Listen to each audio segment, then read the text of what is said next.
So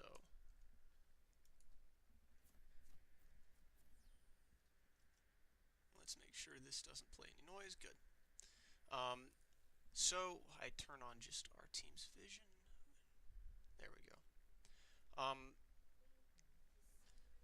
So one of the big things I like going over whenever we start a game is your team's win conditions and also early game strategies to a small extent.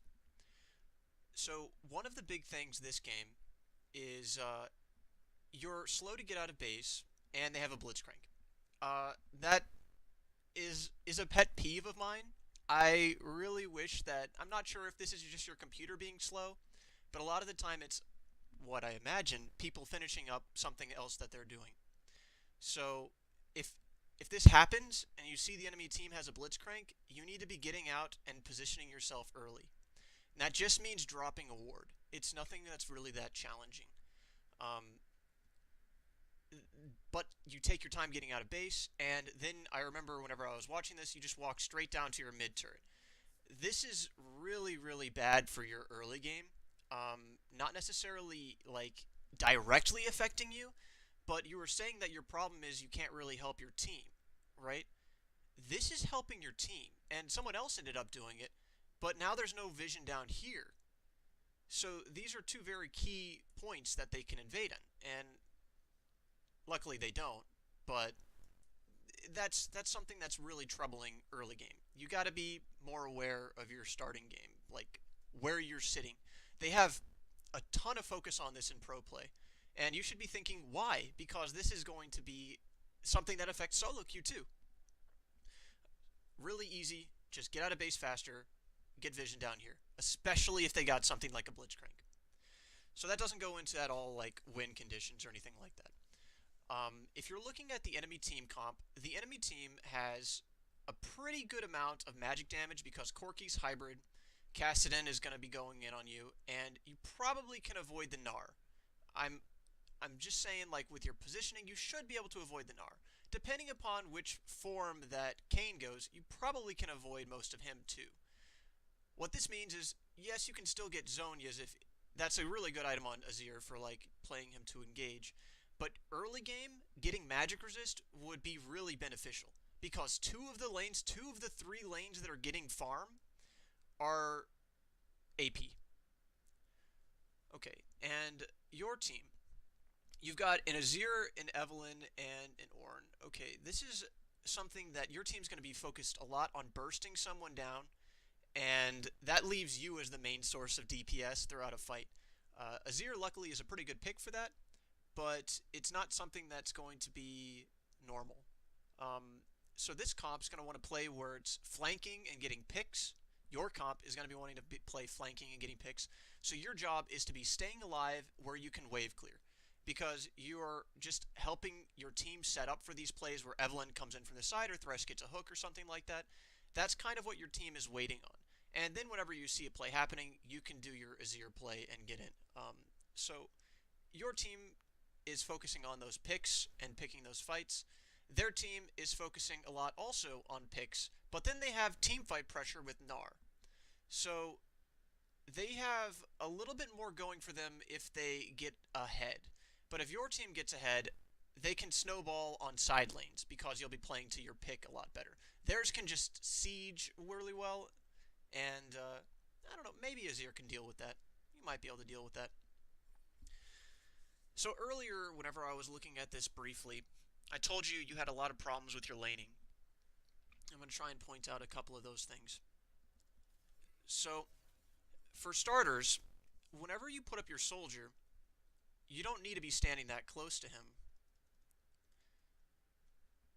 Right here, you don't respect him walking up to you until after he's used his ability, and then you're not auto-attacking. So what this means is you're not understanding cooldowns, and you're not understanding why you're positioning like this. You're positioning aggro, which is good. It's showing that you're, not afraid, and whenever you give the enemy the feeling that you're afraid, that's how you're going to lose a lot to roams and to just free trades. But then you just kind of walk around here and start losing these minions to step up, and you don't have a reason to step up. And I don't know exactly why you're not focusing on CSing. I know that at this point in time you were opening like your settings to change them around. So like that's fine for losing the other CS. But these three that were over here that you like weren't even trying to get. So I know that with playing Gangplank and stuff, you're very aware of how minions can like contribute to your win. And you say that you don't ever get first blood. Well, in those cases, what should you be focusing on is right here, minions. If you get a, 15 CS lead, you essentially have a kill. It's amazing how much these minions can contribute to your win. And you are missing a lot of CS because you're paying attention to harassing instead or posturing because you never even actually get off harass. You're just posturing. And then you're not looking at this CS. Okay, you did end up getting it.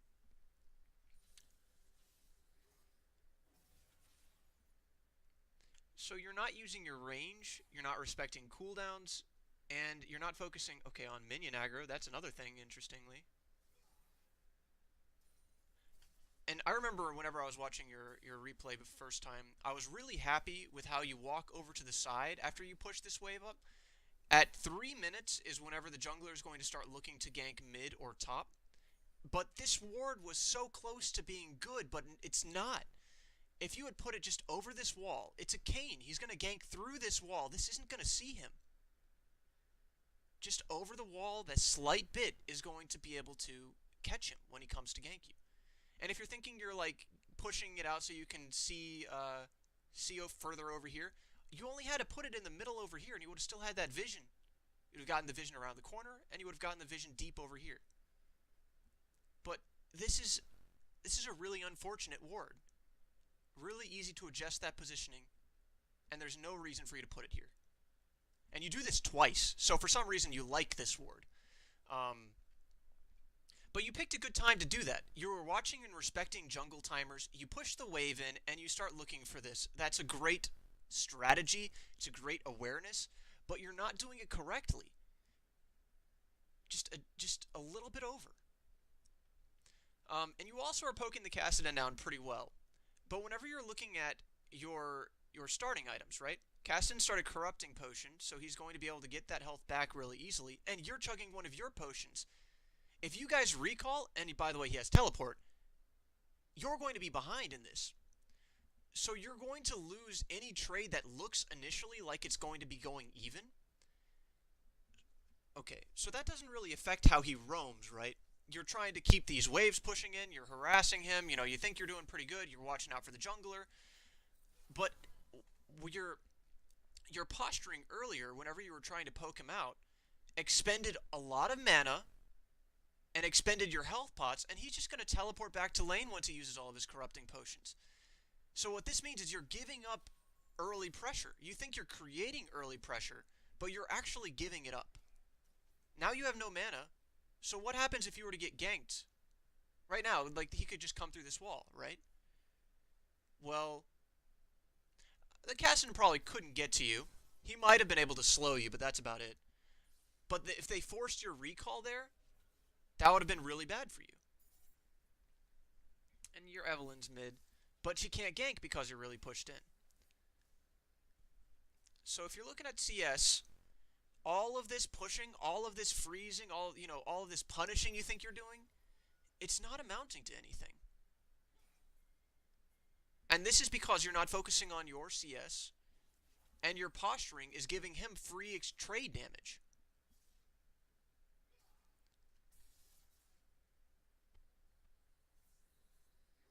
And you have no mana, so you can't get the kill, and he knows it.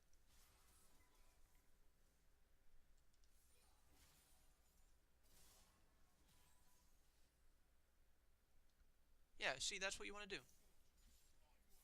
But whenever I told you in game you weren't really paying attention to timers, so you knew the first timer, you knew the first important timer was for his red buff and he was going to start looking for ganks, right?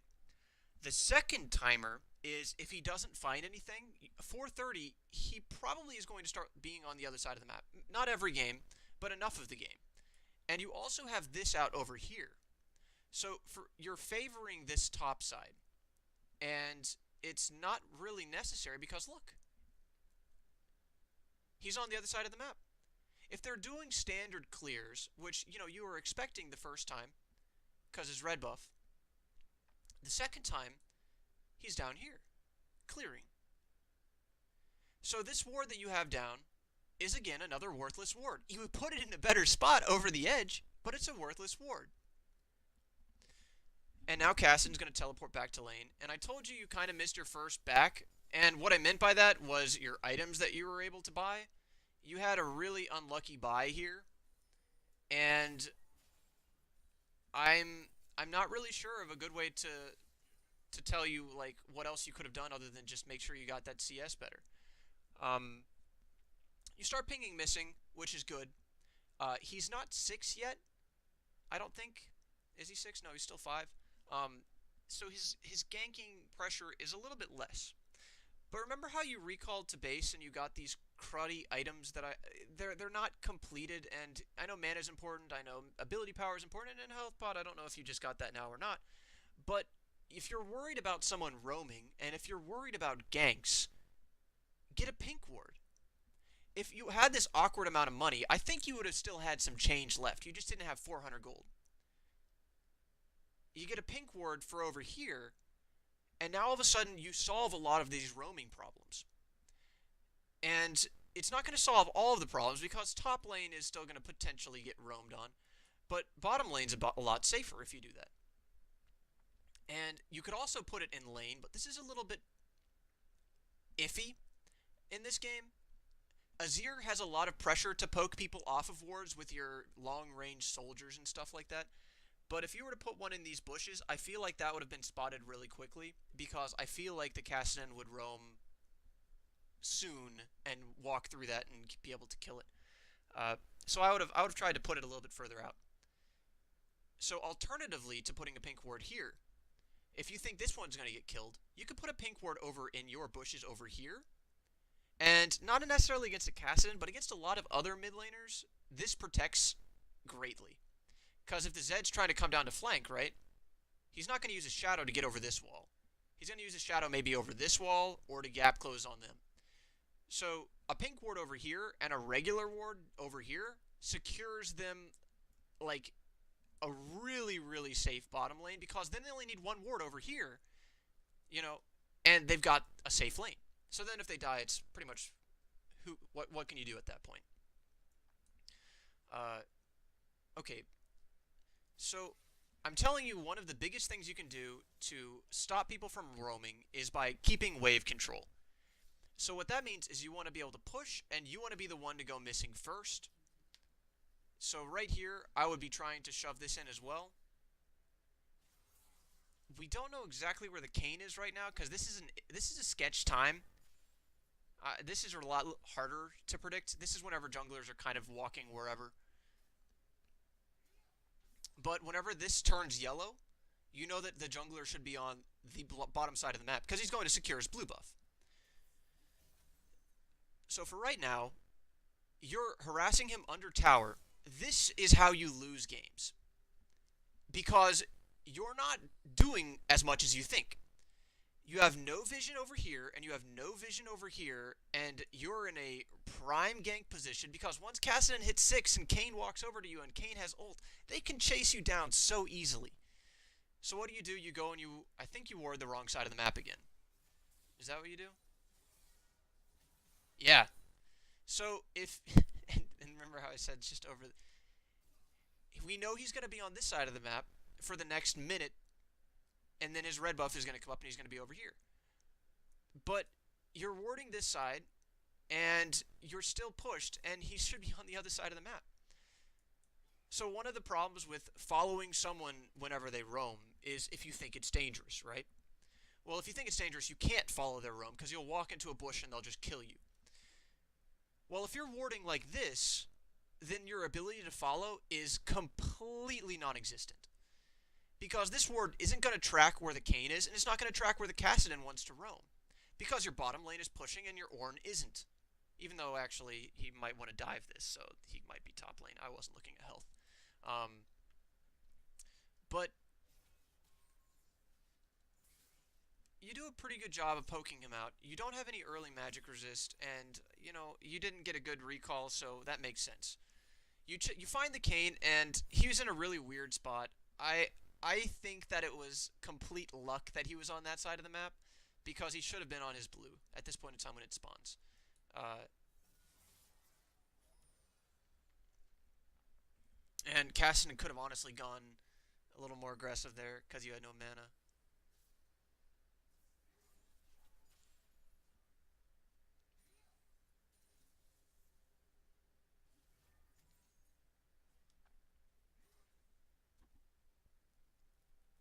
I'm not sure exactly how much gold you have at this point, but even though you just pushed the Cassidy in, like, you need a recall. Are you going to recall? You don't need to walk that far back. Whenever you didn't see the Cassidy right away, he had recalled too. He didn't need to walk that far back. But, it's better than dying, so sure. So what did you get this time? Okay, you got a pink ward. Nice.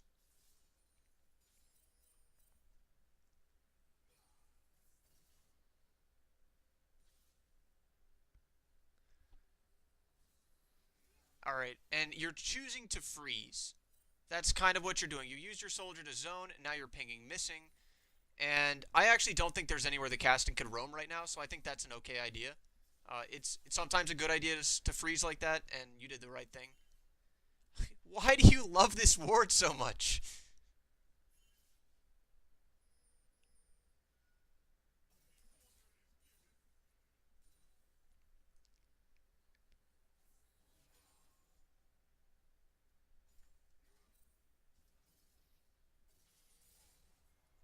Okay,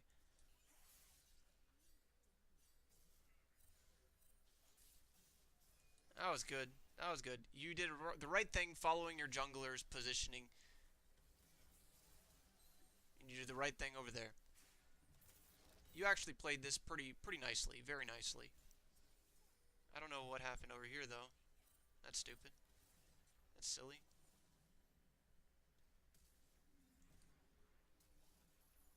Oh my. Oh my. So, okay. Let's see. What do you do after this? I would have gone mid too. I would have just straight up gone mid. After that fight, you want to be looking to see what objectives you can get afterwards. Chasing kills like this is not a good idea. Going mid like what you did is a good idea. And now you know that there's this guy bottom. Several people just died. Blitzcrank is basing, staying on the turret. That is what you want to do. You see Kane bottom, staying on the turret. That is exactly what you want to do.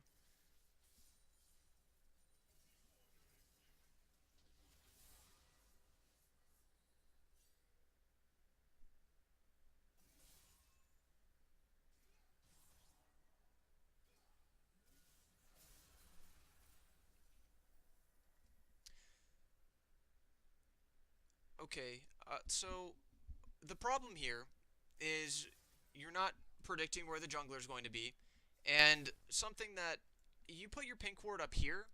I'm not sure if you did that to try and get necessary vision, but this is a pretty, in my opinion, pretty bad positioning for a pink ward this game, because you're not going to catch the important movements, Cassidon roaming with that, and you also didn't catch the cane.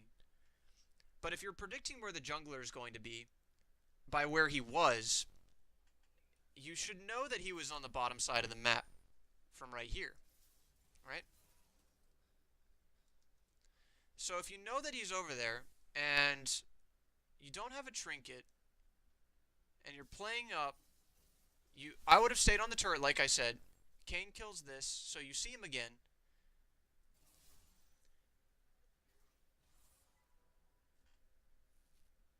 I'm not sure if I would have known he was coming mid.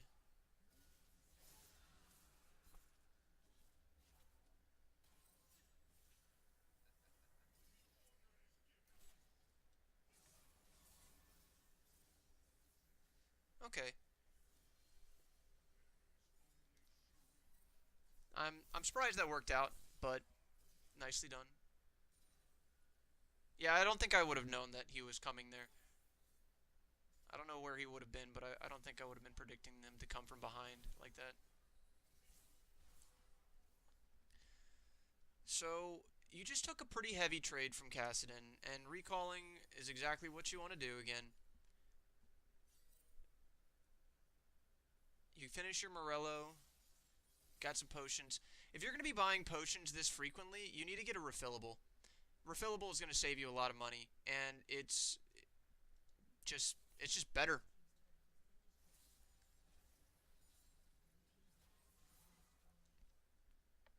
So you push it in really nicely, but you're looking to the wrong side of the map again. If you're trying to get a roam off, this is what you should be looking for right now. And that's because positioning, there's no one down here right now. And by predicting where the enemy jungler is going to be, he's going to be around here soon, but you have time still. He's not going to be top yet.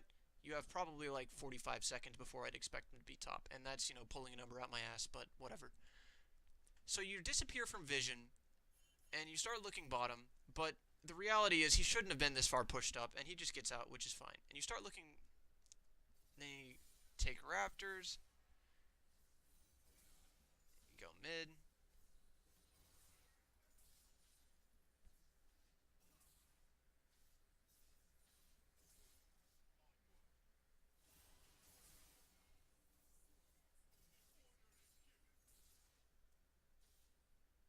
Are you gonna? So respecting the jungler again, he's probably going to be around his red buff, which means he's probably going to be looking topside, or he's going to be coming to respond to you. Since you guys just killed this and you're staying, I think he would be responding to mid. So if you're staying here, it means you plan on fighting him, which isn't bad, but that's the expectation that you should have. And he does come through lanes, so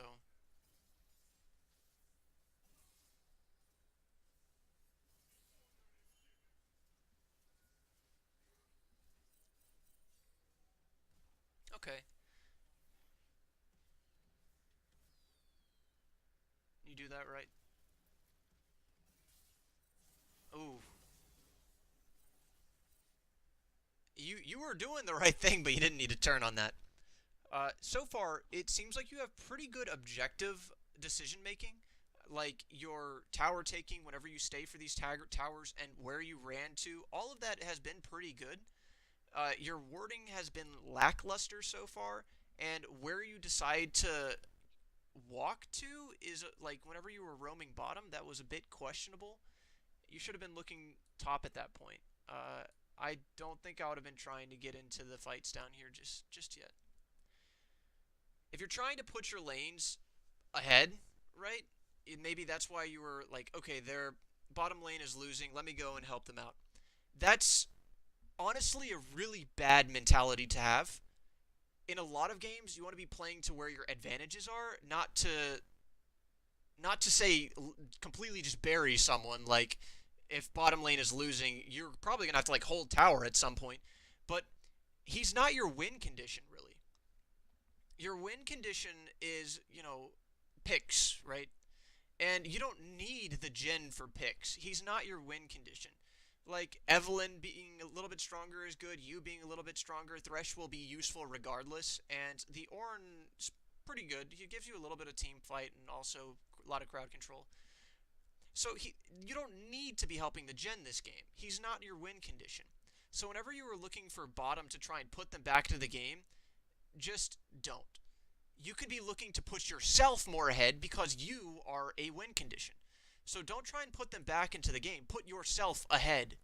Whenever you could have looked top lane, that's what I'm talking about. You were smart to not stay though. On that play, you didn't want to stay that far pushed.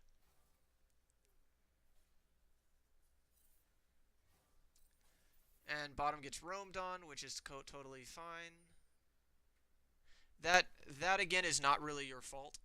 If you want to prevent plays like this from happening, it is warding. And you've been putting down your wards, but you've been putting them down towards top side, so you've been preferring defending the top side of the map, if you will, and your pink ward isn't out right now, so that's not really defending bottom lane. But warding is how you defend against roams like this. Warding and wave control. So if you push them out, obviously he has to be under tower getting these minions. And if you ward, you can catch him when he's roaming, and you can follow him if you want to, or you can ping your lane off. A lot of the times you can just get away with pinging your lane off, but a lot of times you gotta follow. So you push this out and you start looking top. No? I don't know why you turned around here.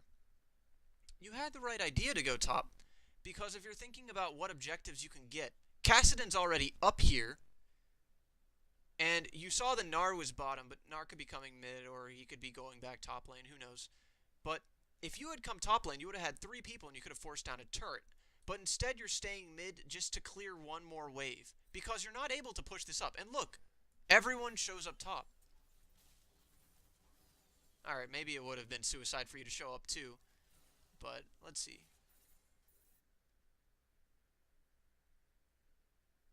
Yeah, I don't know. Maybe that's why you were looking at it. Where we see the Blitzcrank over there. How does Gnar avoid all of our vision? He bases? That's probably it. Yeah. So we see the Blitzcrank here, and we know Blitzcrank is going top. And that's why you start walking up there. But again, you turn around because you see the Kane's going to push out a wave. So what if the Kane pushes out a wave? If the Kane pushes out a wave like that, it means you would have a man advantage in this other fight.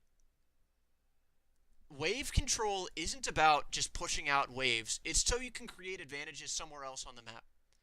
Your advantage could just be the Kassadin stuck in lane. But if the Kassadin's stuck in lane, you're not doing anything to the game. You're just making it so the Kassadin isn't a problem. You're not making it so you win. You're just making it so he's not a problem. You're waiting for your team to win it for you. So if you want to create an advantage, you need to be a man advantage or create some other play, like maybe make it so that way they're too low or something like that. But right now, you're just waiting for your team to win because you're just wave clearing these for no real reason, and then it's too late to really respond to this whenever it happens. Now, if you were up here, I don't know if that would have changed the fight. But every game is a different situation. And if your thought process was, nah, I'm going to go back mid, you got a really bad thought process here. Because this wave, what if he gets to tower? Your tower is full health right now. You created an advantage by pushing it up, and now you need to use that advantage somewhere else on the map. And you check this bush with your pink ward. Yeah, I don't know if I would use my pink wards like this. It looks like you're just using them like regular wards, and you're using it like for fights, which I mean, you saw them, but you didn't fight them.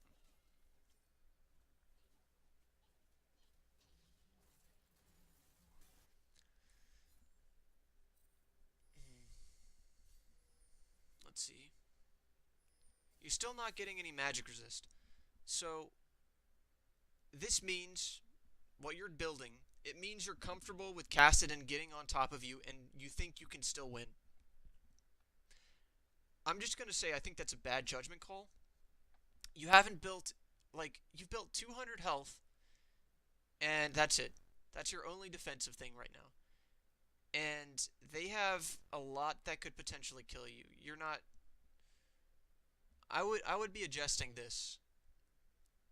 I know that if you're playing against a Zed, you know you need Zonias. Everyone knows that you need Zonias, right? Well, then why do you not feel that same kill pressure when playing against Kassadin? Maybe because he's been playing back so far, but you've already died once.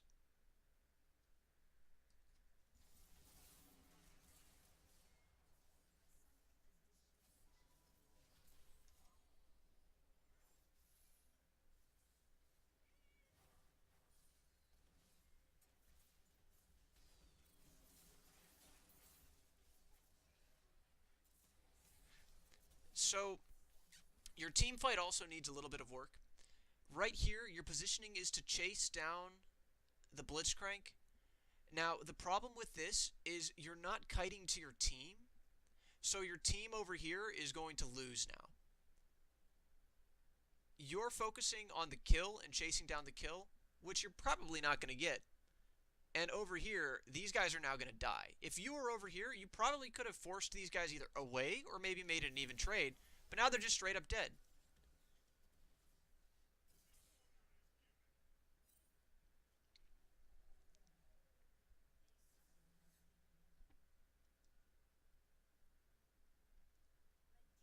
And that was as good of a fight as you were going to get because the Gnar was disconnected. I don't know what he was doing. But I don't know what you were doing either, so let's see. Getting blue buff? Maybe? I think that's what you're doing. Did it crash?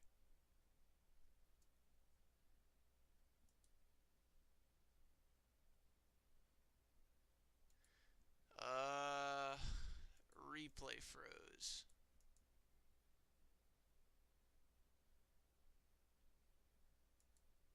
Nice.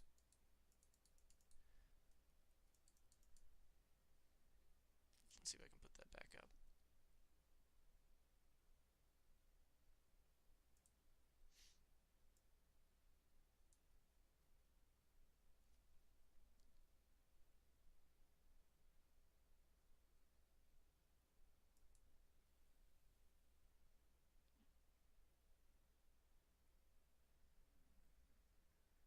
We're about here.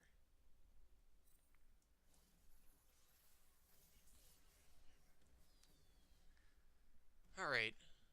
So, yeah, I think you were getting the blue buff.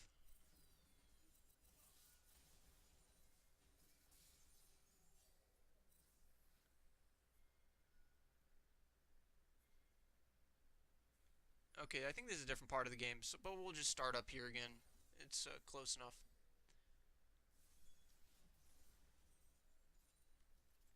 So, getting the Raptors, two things about this. First, if you're going to be taking resources from your team, you need to be the one carrying. And there's nothing wrong with that. But you're, by taking Raptors, denying resources to your jungler, or whoever else could potentially take them. So far this game, all you have done is farm middle and take Raptors. Even in team fights, you just kite back towards mid. Over here, you went back towards mid. And you waited until after the team fight happened top lane to come top lane. So far this game, all you have done is farm middle and tax Raptors. Now, this means you need to be really far ahead. Now let's check. Okay, you're 40 CS up. That's actually pretty good. Some of those are from these Raptors, which, you know, is okay. But if you die now, think about how much further your team's going to be behind.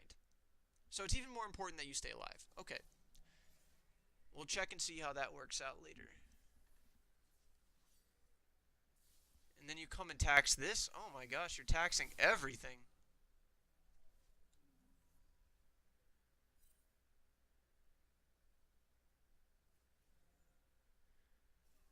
Okay, it's not smart to be going over to the dragon right now, and you did the right thing by going and staying mid. Your Jhin is dying. In a situation like this, where they're all positioned around this side of the map, and you're all three middle, just take the mid turret. It's what you've been doing this whole game anyways, right? But if you think about this darkness over here, and all of their bursts that they have, and how none of you have really survivability, there's no way for you to check this. You already put down your one ward. But you're following this. Instead, ping mid lane. Force people to come mid lane. If you give up the dragon, that's fine. Instead, you take this fight. And I'm going to tell you that's going to happen 99 out of 100 times. Where you just lose the fight and lose the dragon. So you need to be thinking about what objectives you can trade. Okay, and staying out from this, again, you stayed alive, yeah, but let's see.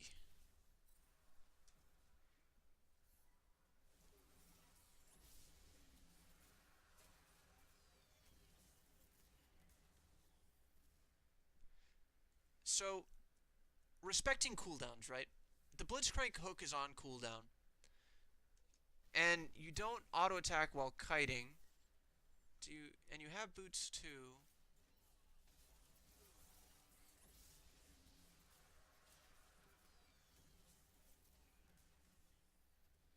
Again, you don't kite to your team, you kite away.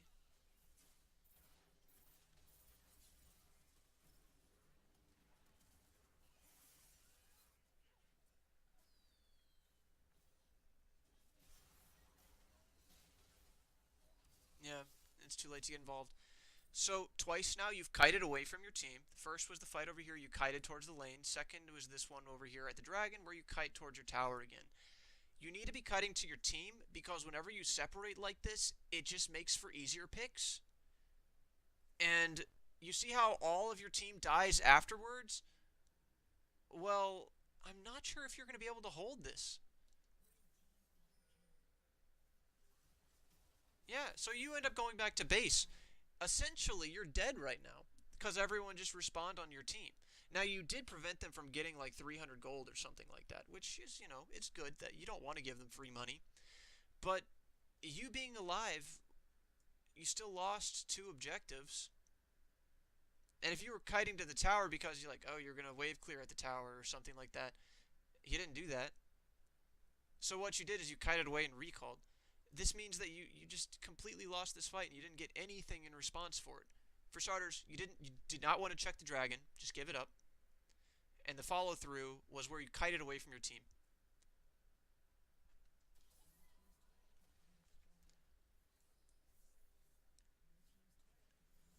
So whenever you told me your problem was you don't know how to like deal with roaming champions. Well, the start of this game, you had pretty good decision making with objective calls. You were staying on the tower. I did like that. And went back mid lane that other time. I forget exactly when it was. But you've had pretty good calls. Your problem, though, comes about 15 minutes. Once the first tower is down, you're a lot less comfortable. And the way that this can be alleviated is with proper warding. And your pink ward you used in this bush over here, you used your pink ward in this bush over here, and your wards you all put in this crappy spot. And then also decision making when it comes down to dragon fights. Well, that means you don't know how to trade objectives. It's fine to give up objectives, but you have to figure out what you can do in response. If the enemy team does the same thing around Baron, and you're not in a good position to contest it, which means you don't have a tank to face check, so you're all squishy, you have no vision. Don't try. Go for a tower instead. See if you can force them away or at least get something in response. And that other time you took another wave middle, right? Instead of following towards top lane. That means that you don't know what to do with advantages you create. The reason you push these waves up, yes, it gives you money, but it's to create advantages on other parts of the map, to create pressure. So since someone responded to your pressure, and you leave, you're essentially dead whenever you're leaving. So essentially what happened here is you continued pushing to the tower, he came and killed you. That is the equivalent of what you do whenever you just leave afterwards. Because if you don't create pressure or do anything with the pressure that you create, you might as well be dead. An example is over here. After you had this team fight and you base, I honestly would have based as well, but you could have just as well been dead. You living didn't do anything. You clearing this wave up and like walking back doesn't do anything. Your vision that you've been putting out doesn't do anything.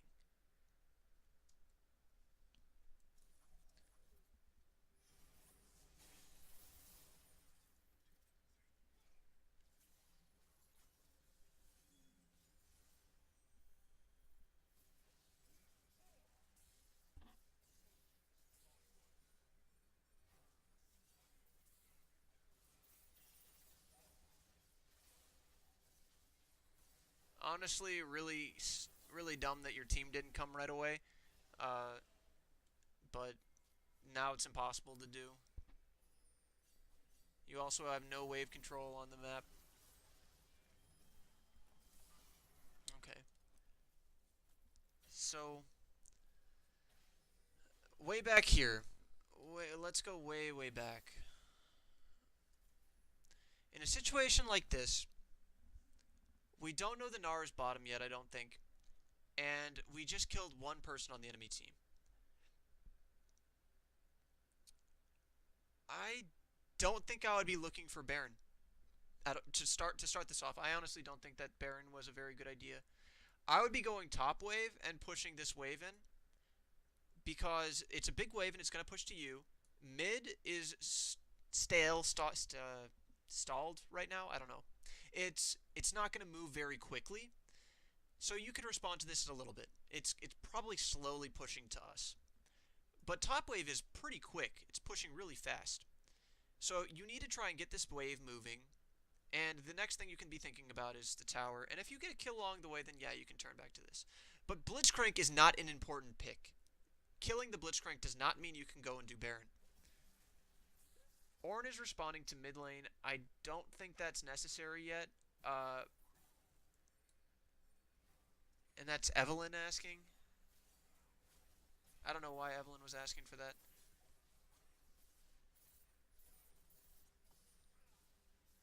Yeah. Let's see, do they have it warded? Yeah, they even have it warded now. I guess that's Trinket. But you just saw them warded with the Trinket, and for some reason we stay on it. And they have pressure down here, and they have pressure up here. So, best case scenario here, you guys get the Baron, right? Best case scenario.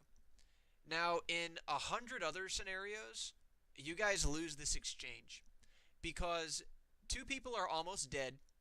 Even though the Blitzcrank is dead, two of your team are almost dead. They have wave pushing up here, and they have your other guy down here. So what do you do in response to this? You ping, fall back. You don't have to follow every call your team makes. If you think you are better than the people you are playing with, then you need to be the one shot calling. Because otherwise, you're just waiting to get carried. Whenever you just push these waves up, you are just waiting to get carried. That's not how you win games. It's how you stall games. It's not how you win games. So over here, whenever you stay on this Baron, ping, fall back. That's how you start off with a good play. The second thing you do is you get vision on it somehow. And you do have blue trinket, so I wouldn't use this just yet. I would be holding off on it. And you would be responding to this wave and having someone else with teleport respond to bottom wave. Ornn has teleport, but he was called back over here to do Baron. So Ornn needs to go bottom, and you need to clear this. Instead, you all stay on Baron. And then there is a fallback from you. Do this sooner. See how your team listens to you? See what, if you want to be making these calls, decisively make these calls. I know from the get-go you're already thinking this is a questionable play. The way that you kind of stall out over here. If you think it's a questionable play, ping fall back sooner. This is dignitas. This is throwing a game. This is giving up Baron for no reason.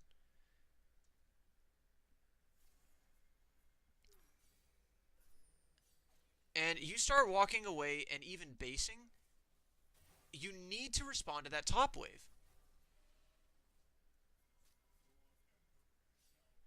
Yeah, you have to respond to this wave.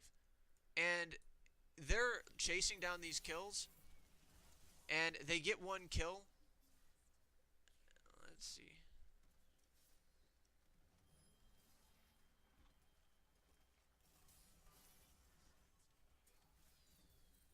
You're not respecting cooldowns.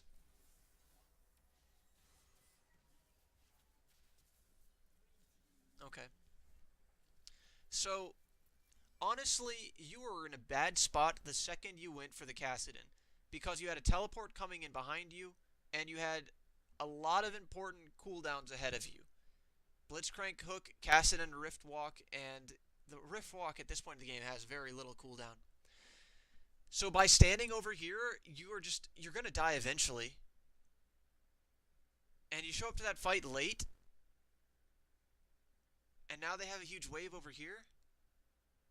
So yeah, your early game, you have pretty good decision making, but your decision making is only, I think, whenever you have correct vision. Because whenever your tower's up here, you feel safer. You have a vision line, right? Whenever you have this tower up, you have a vision line.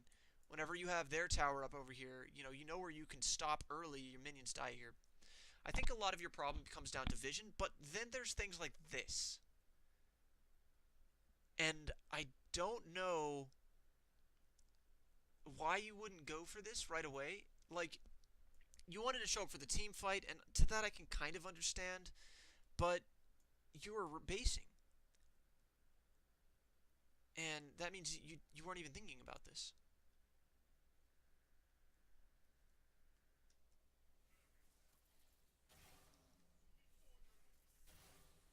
So let's think about what you could have done way back here. Let's pretend that you don't go for this anyways, even though that's probably what I wanted. But this fight is going to happen with or without you, right? And they get this kill without you. The following fight will only happen with you.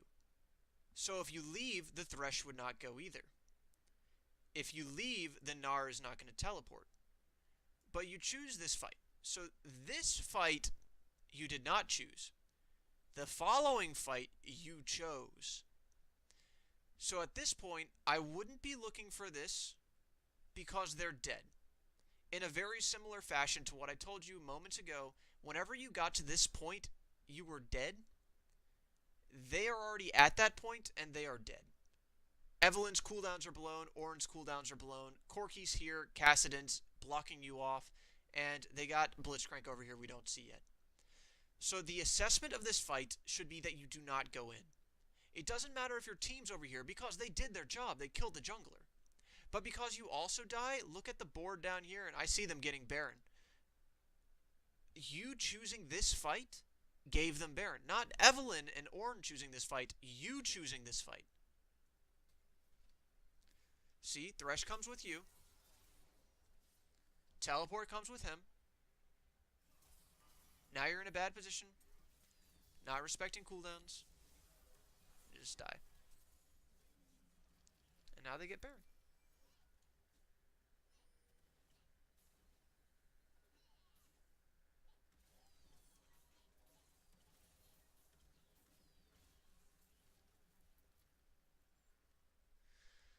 Alright, so what do you do whenever the enemy team gets Baron? So you need to make sure you have wave control where you can. And if you were still alive right now, I would be looking to push. I don't know. I don't think any of the waves really needed maintenance. This wave is really good right now, so you didn't need to worry about bottom. And mid lane, I don't know how quickly you would have been able to push that up. So maybe you didn't want to do any of those. But by making it so that they have less to use, you can help stall out the Baron. So you already got this pushing out. Ornn's pushing out this. This is actually a really good situation for you whenever the enemy gets Baron. All your waves are in pretty good spot.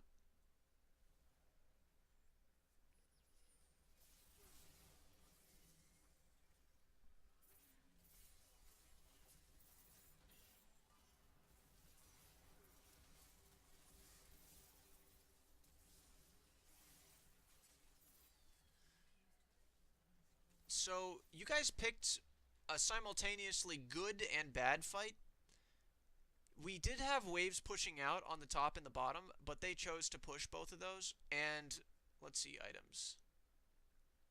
Kassadin has Lichbane, so he's going to push really fast. Yeah, that's what I was worried about. Gnar's going to push a bit slower. So you guys are trading right now. And whenever you picked this fight earlier, it wasn't really you picking it, it was your team picking it. But the follow through, I'm not sure if. Yeah, you had to stay. You had to stay because they would have.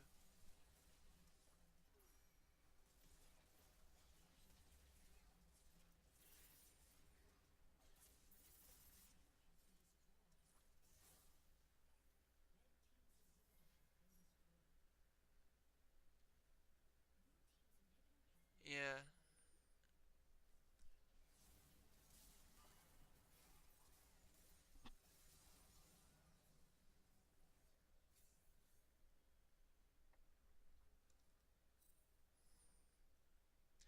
Now bottom and top are going to be constantly pushing into you, and they only have to group mid. Uh,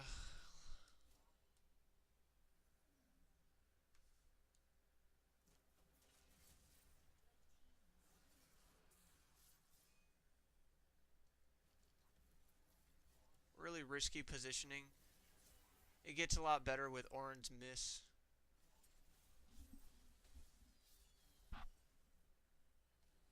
Oof.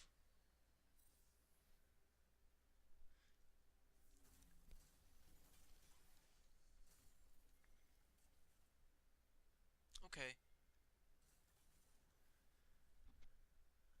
So the game's pretty much over at this point. I'm just looking at the bottom. Um, you guys are probably. Let's see. Do you just get dove? All played out. Yeah, basically.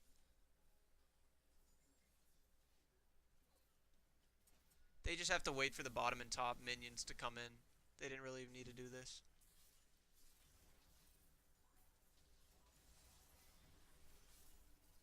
See that though? All that damage, you had no magic resist. So you barely survive his burst, but then there's the follow through. Okay. Yeah, so you guys just get dove. So to highlight a couple of things, I'm not sure exactly when it was. Probably around here. So your posturing, I'm gonna go back actually a little bit further. This type of posturing is really bad. You give yourself access to his, like, he can easily harass you for free here. And I know this is only level 1, but at your level 1 you should outrange him. You should outpush him. There's no reason for you to take, even give him the opportunity to do damage. There's no reason for you to do that. And you posture like this a lot. You stay within range of his abilities, and you don't follow through afterwards. So you also ward poorly over here. You don't predict where the jungler is. He was at the bottom side of the map, and you still were warding towards the top. You don't use your pink wards properly. You put them in places where you are only using it for an instant, like a normal ward, which that could be okay. But the fact that you didn't have it down sooner means that you're not using it for defense. You're using it for offense, which means you're using it improperly. You should be thinking about doing this with your second pink ward. You're also not doing anything with the pressure you create. So you're pushing waves out, but then you just sit here and you wait for it to come back to you. You are following your team towards stupid fights like this, and your biggest problem is you kite away from your team. In team fights, twice you kited away from your team and left them to die whenever you could have turned it on them. And then in another situation over here, you showed up to a fight that was suicide. So a lot of problems. Things that you do well early game, you for some reason you think differently as the game goes on. Cause like your tower taking over here, you did well, and then you didn't know what to do after that. You kind of just floundered about. Uh, so a thing to worry about is whenever you push the wave like this, you need to be looking what else you can do. And I'll send you an example. You also tax a lot, and if you tax this much, again, you need to carry. And judging by your team fight ability and what you do with your pressure, you shouldn't tax. If you're thinking about, I just need to do something with my time, then do something with your time. I'm showing you what you can do with your time right here. On this other side of the map, roam. And yes, it was later in the game, so yes, it might have been dangerous to roam, like over here. But if you're predicting where the jungler should be, and you have your pink ward out, it's not dangerous. Alright, well that's the end of this.